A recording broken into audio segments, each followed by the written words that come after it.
집수정에서 가정까지의 급수 계통을 순서적으로 나열한 것으로 알맞은 것은 무엇인가? 먼저 집수정에서는 취수가 먼저 이루어져야 되겠죠. 자, 그 다음에는 도수가 이루어져야 되기 때문에 3번, 4번은 제외. 자, 그 다음 세 번째는 정수. 그 다음에 네 번째는 송수가 이루어져야 됩니다. 자, 그래서 앞 글자를 따서 취도, 정송, 배급 이렇게 외워주면 되겠죠. 23번 문제 보도록 하겠습니다. 경사가 4%인 하수관거의 길이가 2km일 때 상류관과 하류관의 고저차는 얼마인가? 자, 고저차는 어떻게 구할 수 있냐면 하수관거의 길이 곱하기 경사로 구할 수가 있겠습니다. 자, 지금 보게 되면 경사가 4%밀, 일반적으로 퍼센트는 백분율이다라고 알고 있겠지만 퍼밀이라는 것은 천분율이 되겠습니다. 따라서 천분율이기 때문에 0.04가 아니라 0.004를 곱해서 계산한다라고 볼 수가 있겠죠. 따라서 고저차 델타 H 어떻게 구할 수 있냐면 먼저 경사 0.004 그 다음 곱하기 하수관거의 길이가 2km인데 우리는 미터 단위를 계산해야 되기 때문에 2000으로 대입해주면 되겠죠. 따라서 계산기에 그대로 대입을 하게 되면 8m가 나온다 라는 계산이 나오게 됩니다. 따라 정답은 3번 8m가 되겠죠. 24번 문제 보도록 하겠습니다. 직경이 1.5m 하수관을 매설하려고 하는데 성토에 의해서 관에 가해지는 하중을 마스턴의 방법에 의해서 계산하면 얼마인가? 자, 이때 흙의 단위 중량이 1.8kN/m 세제곱, 그 다음에 상수값은 1.64, 그 다음 관의 상부 90도 부분에서 관 매설을 위해 굴토한 도량의 폭은 2.4m로 주어져 있습니다. 자, 그럼 마스턴식 공식을 알고 있다면 우리는 충분히 풀어낼 수 있겠죠. 자, 그럼 W, 이때 W는 무엇이냐면 하중이 되겠죠. 하중. 자, 하중 어떻게 구할 수가 있냐면 상수, 그 다음 곱하기, 그 다음에 흙의 단위 중량 곱해주고, 그 다음에 도량의 폭의 제곱이 됩니다. 자, 그럼 각각의 인자들을 그대로 대입해주면 되겠죠. 자, C는 상수이기 때문에 1.64를 그대로 대입.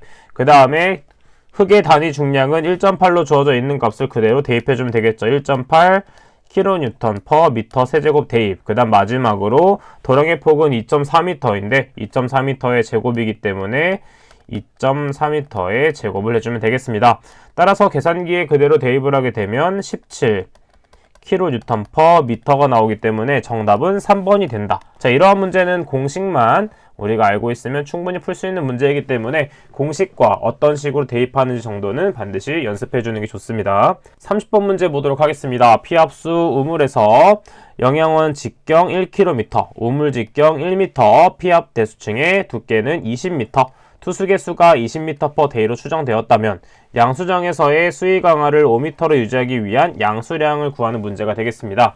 자, 해당 문제는 공식이 주어져 있기 때문에 이 부분에 어떤 식으로 대입하는지만 알고 있다면 우리는 충분히 풀어낼 수 있는 문제가 되겠습니다.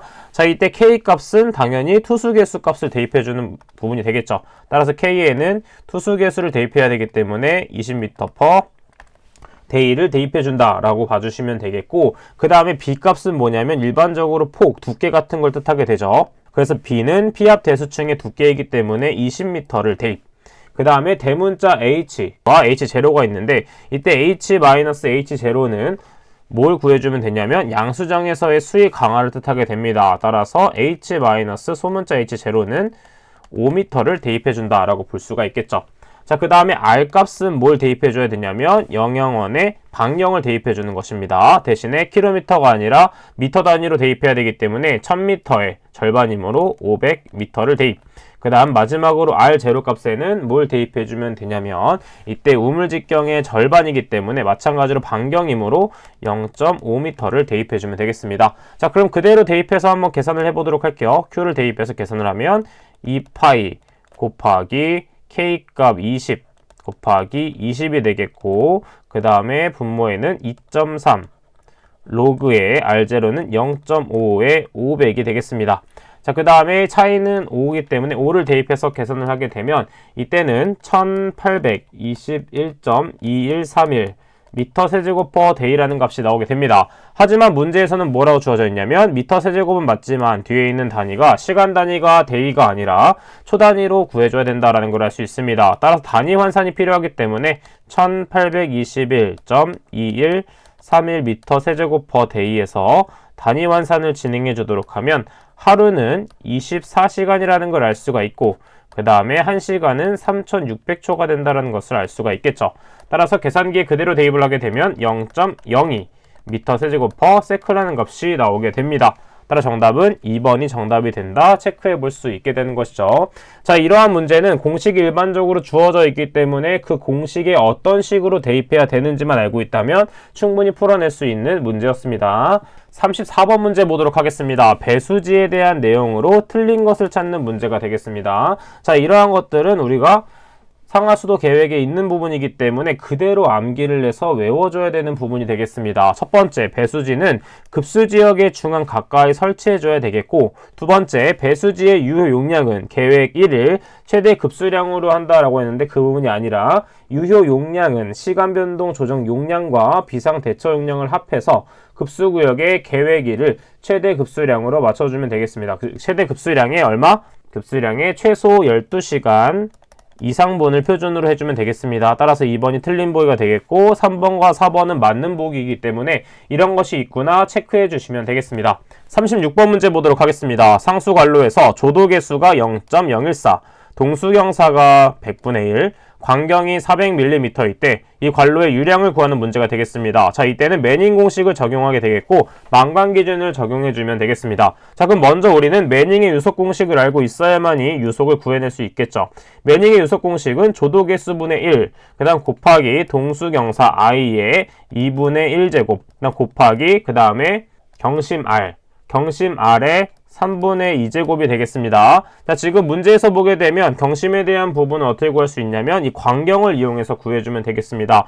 따라서 경심을 구하기 위해서는 경심과 직경에 대한 관계를 알고 있어야 되겠는데 경심은 4분의 직경, 4분의 d가 된다라는 걸 알 수 있겠고 단위는 미터 단위로 맞춰줘야 되기 때문에 400mm는 몇이다? 0.4m가 됩니다. 따라서 경심이 몇가 된다? 0.1m가 된다라는 걸 알 수 있겠죠. 자, 그러면 이제 나머지 인자들은 그대로 대입만 해주면 되기 때문에 우리는 이 매닝의 유속 공식에 그대로 대입만 해주면 됩니다. 조도계수는 0.014, 그 다음에 i 값은 100분의 1로 주어져 있네요. 100분의 1에 2분의 1제곱, 그 다음에 경심은 1번에서 구한 것을 대입해주면 되겠죠. 0.1에 3분의 2제곱이 되겠습니다. 자, 그대로 계산기에 대입을 하게 되면 1.5389 미터 퍼 세크가 되겠고 우리가 구하고 싶은 것은 유량이기 때문에 우리가 자주 사용하는 공식을 사용해야 되겠죠. Q는 AV 공식을 사용하게 되겠고 이때의 면적은 어떻게 되냐면 직경이 있기 때문에 4분의 파이 d제곱으로 구할 수 있습니다.